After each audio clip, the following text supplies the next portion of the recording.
this too. That Bob Gates said that after the Berlin Wall came down, we had a holiday with history.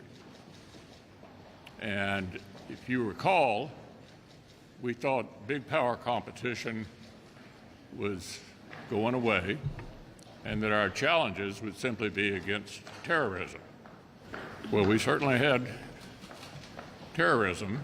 We had a war in Afghanistan, a war in Iraq, all related to terrorism or the fear of terrorism.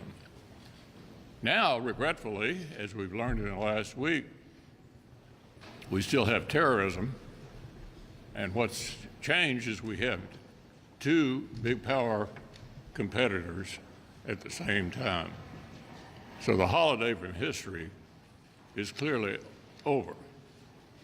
We anticipate, and you've been writing about it, the administration will send up a supplemental that deals with Israel, Ukraine, Taiwan, and Republicans are going to want something serious about the border. And so we'll take a look at the package when they send it up, make suggestions to improve it if that's needed. But clearly, the world has changed dramatically in the last 10 days. And let me just say that all of us are heartbroken and disgusted, really, by the atrocities committed by Hamas against Israel. There are some in this country, and you see it more in our college and university campuses, who don't seem to see this issue with moral clarity. But it really is an example of unspeakable evil committed against innocent civilians, innocent children. And I can say that the Republican conference stands in solidarity with Israel and its right not only to exist, but also to defend itself and to protect its citizens from these types of attacks. Right now, the administration's focus should be on getting Americans home, working on trying to free up some of the hostages that are still held in Gaza, and I hope that will be first and foremost what they work on. Let me just say, too, that as you think about this issue and the issue of national security, the director of the FBI warned just recently that there could be copycat attacks here in the United States. And that really bears on one of the issues that the leader mentioned with respect to whatever package emerges from the Congress and is put forward by the White House, that we deal with the issue of our southern border. And if you look at just in the last 2 years, they have a category called special interest aliens. And in that category, there have been 659 Iranians that they have apprehended trying to come across our southern border. And in this last year, there have been 151 people on the terrorist watch list who have been apprehended at our southern border, which is more than the last 6 years combined. This is a national security issue, and it demands attention from this administration. And so I hope that as we contemplate dealing with a package up here that addresses the needs in Israel and Ukraine and Taiwan and other places around the world, but that focuses clearly on the national security challenges that we have here right at home in the United States. And that is a porous southern border that this administration has ignored since the time it took office. Well, national security starts with border security, and under Joe Biden, our country is a lot less safe because our southern border is wide open. If you talk to Border Patrol, they will tell you that bad people are coming in record numbers from around the world. Terrorists, criminals, exploiting the significant increase in the flow of illegal immigrants to the country. Hundreds on the FBI terrorist watch list have already been apprehended, but they can't tell us how many got through, how many are here already, because under Joe Biden, close to 2 million illegal immigrant gotaways have gotten here by escaping detection at all. It's gotten so bad that the Department of Homeland Security issued additional terror warnings last month about increased terrorism and criminal actors. The world watched the horror of Hamas in Israel a week and a half ago. Women, children, tortured, raped, beheaded, 30 Americans killed, others held captive. Terrorists would love to see the exact same thing happen to us right here. And Joe Biden's open border policy makes that our greatest threat of terrorism. Republicans have solutions that will actually work. Our Secure the Border Act of 2023 has passed the House already. It provides the manpower, the technology, and actual physical barrier to work against illegal immigration and protect our communities, protect our citizens. Under Joe Biden, he has undermined our nation's safety and security. The United States stands firmly beside Israel. I was privileged to lead a delegation that was bipartisan into the Middle East this past week. Our final destination was Israel. Unfortunately, we found out about the attacks upon Israel by Hamas. Our journeys were stalled momentarily, but the delegation and I were able to travel into Israel and meet with many of the Israeli leaders, including the Prime Minister. So this president has failed in many different respects. First, we need to be focusing on the release of the hostages. Our hearts are just in agony. As I spoke to the families of the Israelis who had loved ones that were murdered and taken away into the Gaza Strip, I spoke with Americans in Israel who had family members that were affected by the terrorist attacks in Israel. We must focus on getting these hostages back. These loved ones are in dire straits, not knowing whether their brothers, their sisters, their parents have been tortured or killed by Hamas. And make no bones about it, the Hamas terrorists that are holding these hostages, they are backed by Iran. They are backed by Iran. And we see this administration appeasing the Iranians. Since President Joe Biden took office, he has lined the pockets of the Iranians by $80 billion. And we know that those funds go directly to terrorist organizations. Hamas, 93% of their funding comes from Iran. 100% of the funding to the Palestinian Islamic Jihad comes from Iran. We also know that they sponsor Hezbollah, the Houthis, and many other terrorist organizations around the region.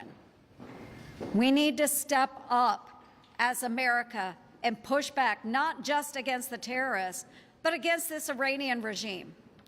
And we have to tell our president it is absolutely unacceptable to continue with his appeasement towards the Iranians. We must stand with Israel. Quite literally, American and Israeli lives are on the line. Well, I think you're going to hear a lot of us, I think, very united in what we're talking about in terms of Israel. I can't start talking without expressing my just deep, heartfelt sadness and horror at what we've seen happening.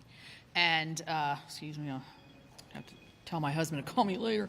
And so, I want to say it is just unbelievable to see the heartlessness, the brutality, the inhumane attack by the terrorists of Hamas on Israel. I've questioned myself a lot, thinking, how does your heart get so cold and so filled with hate that you can do such crimes against humanity, against innocent babies and children. And so that behooves us, I think, here today to echo what everybody else has said, that we must stand with Israel against the terrorists. You know, we got a lot on our plates. We've got Ukrainian aid that we need to be serious about and consider and move forward with. And we've got the Israeli situation and the fight against terrorism. And you might say to yourself, how can we possibly manage all of this? You know how we can do it? Because we're the United States of America, and we must do it. We're the superpower, the beacon of freedom, the one country in the world that has the allies, the friendships, and the confidence to be able to go forward with meaningful aid, meaningful support, and how much that reverberates around the globe. So I would say that in the next several weeks, we are going to be considering different packages. We're going to be looking at helping not just Israel, but also helping in Ukraine and around the world. This is a pivotal tipping point time, I think. And it's time for us to look not so much inward, but to look outward, because in the end, it's going to be our own national security. I echo those concerns of our southern border. It does make you think, do we really know what's going on? Who's coming in, what they're doing, what kind of cells are developing? And the answer to that is probably not as much as we need to. So with that, I would say I stand with Israel as I stand with all of you and many folks across this great country. Thank you.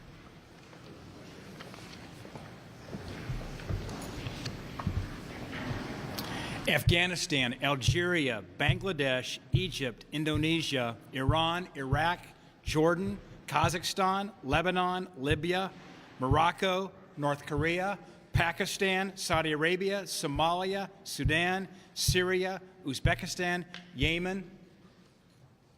Why did I just name off those countries? This is not an exhaustive list. I was at the southern border on Wednesday, October 11th. I asked Border Patrol agents who's entered this country in the last 10 days. Our Border Patrol agents have encountered at least one person from each of those countries in the first 10 days of October.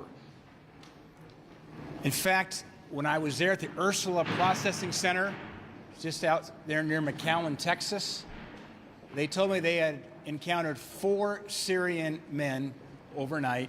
In fact, I was able to go in one of the holding rooms and physically see these 4 Syrians they'd encountered overnight by Border Patrol. This is a national security threat. There have been 1.5 million known gotaways. So we talk about the nearly 8 million that Border Patrol have encountered since Joe Biden took office. On top of that are 1.5 million known gotaways. What's a known gotaway? As I chatted with Border Patrol, that means they had physical eyes on somebody crossing the border, but were not able to encounter them or apprehend, or they saw it through video cameras. I asked, how many additional people do you think have come across that are not even known getaways? They said, we have no idea, obviously. But they said it's probably at least 50% on top of that 1.5 million. On day one, Joe Biden literally put up an open house sign on the southern border, and the world, including adversarial countries, have noticed, and they're flooding us down south. It is easier now for potential terrorists to come across our southern border, but once they're here, many are being released into our country, often to major cities, without a trace.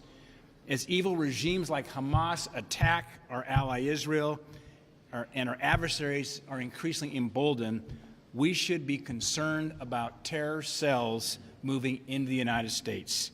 And if Joe Biden and the Democrats won't secure the border now, when are they ever going to do it? It is time to secure our southern border and start enforcing the rule of law. Leader McConnell. Leader McConnell. Alex. Do you have any reaction to former President Trump saying that Hezbollah is very smart, and also his criticism of Prime Minister Benjamin Netanyahu? I certainly do. I can't disagree more. Hezbollah is a terrorist organization, just like Hamas, funded by the same source as Hamas. And Prime Minister Netanyahu is one of the great leaders of modern times. Andrew. can I ask about the supplemental, which you mentioned up top? Do you worry that including Ukraine in this Israel package could compromise the Israel portion, given the opposition to Ukraine among the House Republicans? Well, I think we have to address the problem that I outlined at the beginning. The most recent attack in Israel is part of a broader concern developed during the Ukraine war. Basically, the democracies of the world are all on the same side. You see the South Koreans, the Japanese, the Taiwanese concerned about Ukraine. The Prime Minister of Japan said at one point, if you want to send President Xi a message, beat Putin in Ukraine. This is all interconnected. You've got the North Koreans, the Iranians, the Russians, and the Chinese, sort of, on the same side against the democratic world. So there's a connection between all of this, and I'm not surprised, frankly, that the administration seems to be inclined to send up a broad package.